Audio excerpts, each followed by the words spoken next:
Developing now, the Justice Department released over 3 million pages of files today related to the investigation into convicted sex offender Jeffrey Epstein. Let's get straight over to Jeff Harris at the live desk with all of those details. Now, Taylor, we are still combing through all of these pages. We know over 2,000 videos. Also, over 180,000 images are included in this latest batch, which comes 6 weeks after the deadline mandated in the Epstein Files Transparency Act.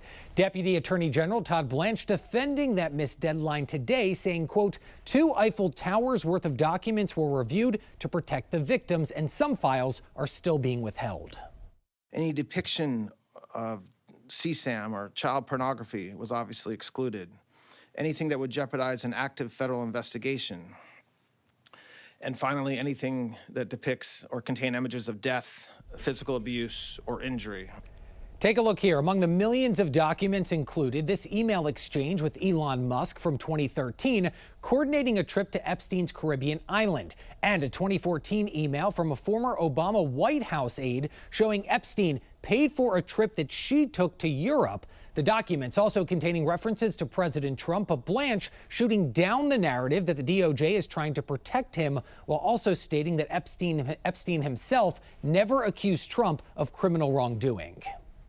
This mantra out there that, the Department of Justice is supposed to protect Donald J. Trump, and that's what we were telling. That's not true. That was never the case. We are always concerned about the victims. Speaking of Epstein survivors also speaking out tonight, some saying they're being gaslighted by the administration, claiming they haven't been prioritized throughout this entire process. The DOJ released documents with their names. Some of them had their phone numbers and addresses attached. And you want to preach about transparency? Perhaps you were being, to me, it's deliberate. Now, based on a preliminary review, there is no suggestion that appearing in these documents implies any wrongdoing or criminal conduct. Blanche adding in that press conference earlier today, members of Congress can access unredacted versions of these files, which many expressed frustration about after prior releases. Joining us now to dive into the legal challenge further is former U.S. Attorney John Fishwick. John, thank you for being here tonight. First of all, what do the ramifications for being held in contempt of Congress actually look like for the Clintons? Is it financial? What could the ramifications be? Didi, the ramifications are serious. If you're found in contempt of Congress for defying a subpoena to testify at a deposition, you can be sentenced by a judge to up to 12 months in jail and or a $100,000 fine for defying that subpoena. So they're very serious. And the fact that both Republicans and Democrats voted today to find them in contempt out of the House Oversight Committee, I would fully expect that the Clintons are very seriously considering reversing course and testifying in those depositions because the consequences are significant. And you're also right. The split among some Democrats with the contempt votes was notable today. The Clintons do claim that the subpoenas are invalid and legally unenforceable. That's what they're saying. But there have also been some legal experts who say they do not have a case. What is the legal standard for depositions and for it to be transcribed, as that came up today as well? Yeah, I think it's going to be hard for the Clintons to negotiate ground rules that give them some sort of favoritism. It's going to need to be transcribed and be under oath. So if they do go to trial, though, these cases are fairly open and shut. Did you receive a subpoena? Did you show up to testify? And if you didn't, that's going to be perceived as contempt. So the other defenses about it being overbroad, et cetera, I don't think they'll fly. These are very much open and shut cases. Did you receive a subpoena and did you show up and testify?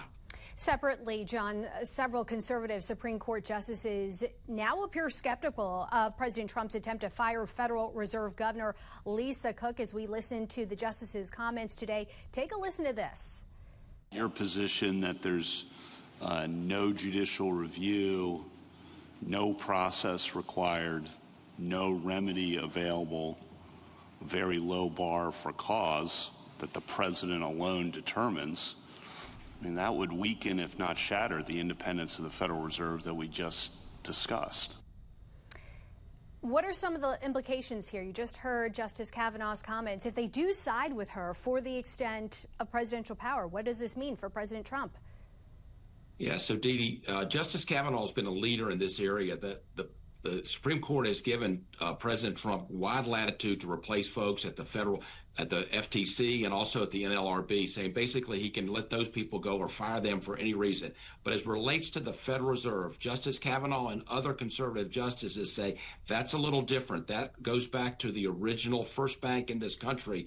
You've got to have a good reason to let that person go, and there's got to be some sort of process. It doesn't mean that Lisa Cook has lifetime guarantee for a job, but it means that because it's the Federal Reserve and it involves money and monetary policy, the Supreme Court is saying there's got to be a little more process if you're going to fire her. You can fire a lot of other folks in executive agencies, but as relates to the Federal Reserve, Justice Kavanaugh and the other justices are saying you got to go a little more slowly. There's got to be a real process.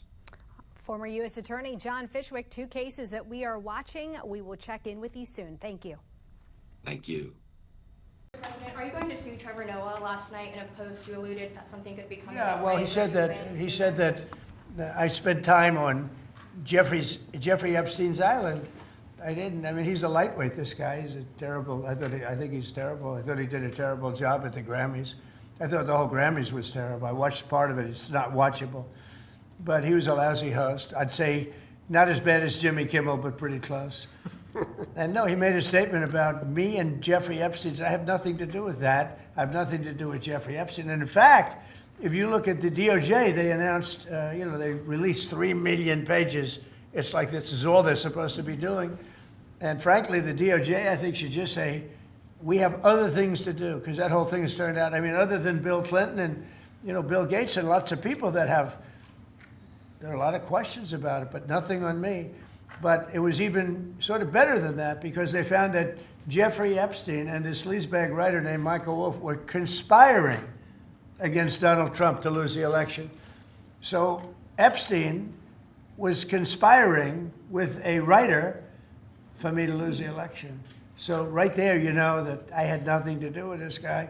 But yeah, it's a terrible thing. The amount of time that's being wasted. When Epstein was alive, like 10 years ago, nobody cared about it. But they're only doing it. But now it's really hitting back on them because Bill Clinton is such a big part of it. The Democrats are pushing it.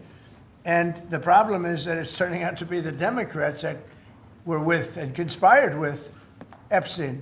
So I think you're probably going to see a little pullback from them. But think of it. They were working together to try and help me lose the election. But this is the Oval Office, so I guess that didn't work out too well.